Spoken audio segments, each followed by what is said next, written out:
Hello everyone. कल अपना जो चल रहा था ये ब्लड ग्रुप्स के बारे में अपन स्टडी कर रहे थे, जिसमें अपन ने ब्लड ग्रुप्स पढ़े थे। आर एच ब्लड ग्रुप जैसे ए बी ओ ये सारे बताए थे मैंने, 4 ब्लड ग्रुप्स, और उसमें आर एच फैक्टर आया था। ठीक है, तो आज अपन उसी आर एच फैक्टर के बारे में स्टडी करेंगे कि आर एच फैक्टर क्या होता है। देखो it is a protein which contain 414 amino acids. ये एक प्रोटीन होता है जो कि 414 एमिनो एसिड रखता है। It is discovered in monkey Macaca rhesus. ये किस में डिस्कवर किया गया था? मकाका रिसस के अंदर। ये नाम याद रखना भाई कि आर एच फैक्टर है वो किस में डिस्कवर किया गया था, क्वेश्चन पूछा जा सकता है। तो मकाका रिसस के अंदर इसको डिस्कवर किया गया था। That's why it is named as R H factor. इसीलिए इसका नाम है वो आर एच फैक्टर दिया गया। This protein is also found on the surface of RBC of human. Approximately 85% human population is RH positive while 15% are RH negative. तो ये जो है it is named as R H factor.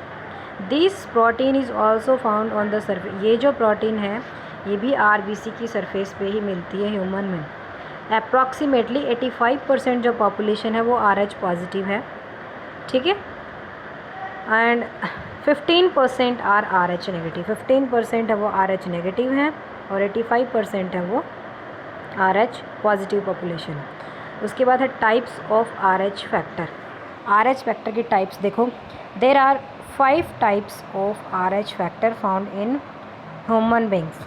Human beings के अंदर 5 type के RH factor मिलते हैं, जिसमें है RHD।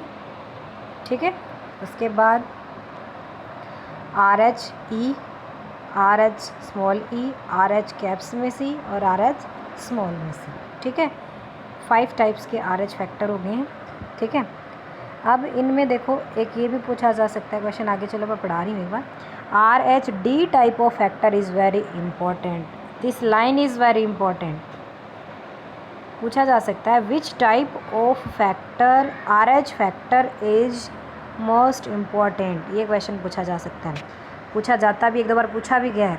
तो आपको लिखना है RHD type of factor is very important because it is immunogenic. क्योंकि ये क्या होता है? इम्यूनोजेनिक होता है। If RH positive person is expose to RH negative blood then the body of RH negative forms antibody. यदि RH पॉजिटिव मतलब RH positive blood group का व्यक्ति है और उसने RH नेगेटिव को ब्लड दे दिया, then the body of RH negative, तो जो RH नेगेटिव की बॉडी है फॉर्म्स एंटीबॉडी, वो एंटीबॉडी बनाएगी अगेंस्ट RH फैक्टर। उस RH फैक्टर के अगेंस्ट में वो एंटीबॉडी बनाएगी।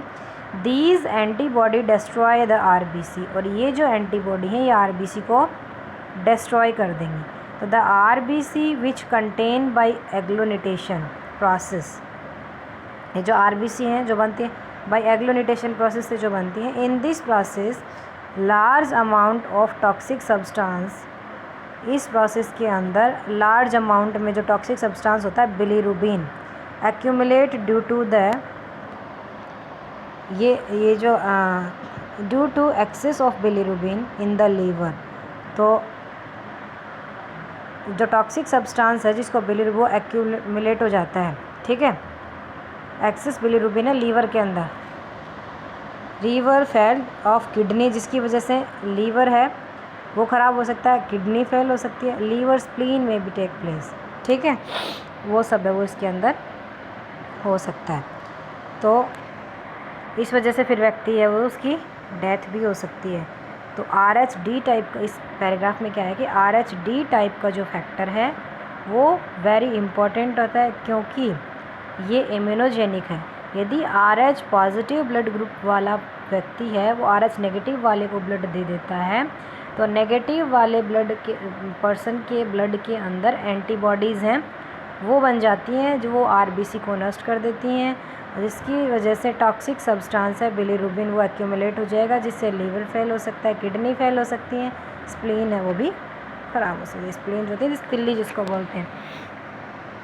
फिर है एरिथ्रोब्लास्टोसिस फेटलिस। अब ये क्या होता है, मोस्ट इम्पॉर्टेंट है ना, एरिथ्रोब्लास्टोसिस फेटलिस। ये क्या चीज़ है देखो, in the group of blood group of mother is RH negative and the blood group of fetus if, sorry ये इफ़ है, ये यहाँ पे इन नहीं है, इफ़ है, ठीक है। If the blood group of mother is RH negative, यदि माँ का ब्लड ग्रुप है RH negative and the blood group of fetus is RH positive, और जो ब्लड ग्रुप है fetus का, जो माँ के पेट के अंदर fetus है, बेबी है, उसका ब्लड ग्रुप है RH positive, then during the delivery, तब डिलीवरी के दौरान, और फर्स्ट चाइल्ड की डिलीवरी के दौरान, there possibility of exposure of the maternal blood to the delivery of first child, there possibility of exposure of the maternal blood to small amount of RH, the blood from the fetus। तो किसकी तो जो possibility है maternal जो blood है, थोड़ी मतलब माँ के ब्लड, फिटस है उसके ब्लड माँ के ब्लड के कांटेक्ट में आ जाता है। In such type of case mother body start preparing antibody against RH antigen. तो उस कंडीशन के अंदर उस कंडीशन के अंदर क्या होगा कि माँ के ब्लड के अंदर और उस RH एंटीजन के अगेंस्ट में एंटीबॉडी बनना स्टार्ट हो जाती हैं। इन केस ऑफ पर substituent frequency the RH antibody from the mother can leak into the blood foetus as destroy the total RBC। अब क्या होगा, अब माँ के पेट के अंदर वो एंटीबॉडी बन गई, अब जब सेकेंड डिलीवरी होगी, फर्स्ट चाइल्ड नॉर्मल हो जाएगा, लेकिन जब सेकेंड डिलीवरी होगी तो वो जो एंटीबॉडी हैं वो फिटस को पेट के अंदर ही नष्ट कर देंगी, ठीक है, वो लीक हो जाएंगे ना ब्लड के अंदर, total RBC। This could be fatal to the fetus, ये फिटस के लिए घातक हो सकता है, और could cause of severe anaemia, और सीवियर एनीमिया का कारण हो सकता है, anaemia and jaundice to the baby. This condition is called erythroblastosis fetalis. इस कंडीशन को बोला जाता है एरिथ्रोब्लास्टोसिस फेटलिस। देखो क्या है एरिथ्रोब्लास्टोसिस फेटलिस, इसको दोबारा बता देती हूँ, बहुत इंपॉर्टेंट टॉपिक है ये, इस पे क्वेश्चन पूछा जा सकता है, इसकी स्पेलिंग भी अच्छे से याद कर लेना भी।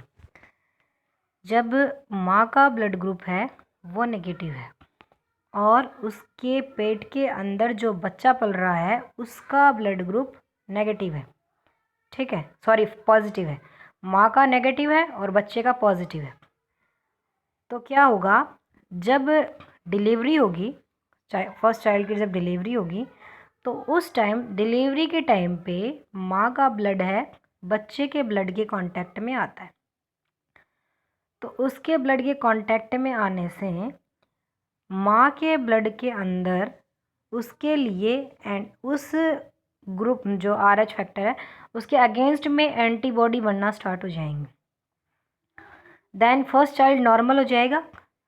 जब सेकेंड डिलीवरी होगी, दूसरा बच्चा जब पेट में होगा, तो उस टाइम क्या होगा कि वो जो बेबी होगा मतलब बनते ही वो नष्ट हो जाएगा। क्यों?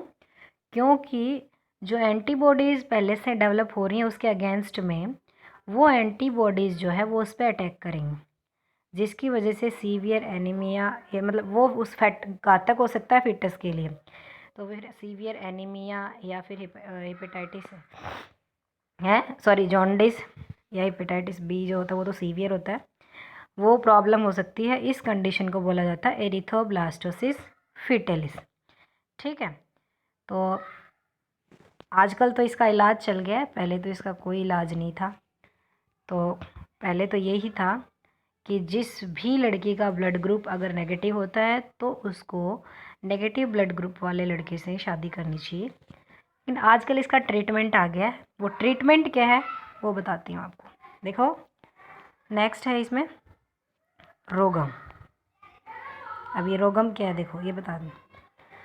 To avoid the condition of erythroblastosis fetalis, इस कंडीशन को, एरिथ्रोब्लास्टोसिस फिटल्स की जो कंडीशन है, इसको अवॉइड करने के लिए, रोकने के लिए, इसको टालने के लिए anti-Rh antibodies are inserted in mother's body immediately after the first delivery. तो इस कंडीशन को टालने के लिए anti-Rh एंटीबॉडीज़ हैं वो इंसर्ट की जाती हैं मदर की बॉडी में तुरंत, फर्स्ट डिलीवरी के तुरंत बाद मदर की बॉडी में वो इंसर्ट की जाती हैं। This anti-Rh antibodies are known as RhoGAM, और ये anti-Rh एंटीबॉडीज़ हैं, इसी का नाम क्या होता है, रोगम होता है। इस रोगम का इंजेक्शन दिया जाता है माँ को जस्ट फर्स्ट डिलीवरी होने के जस्ट बाद में।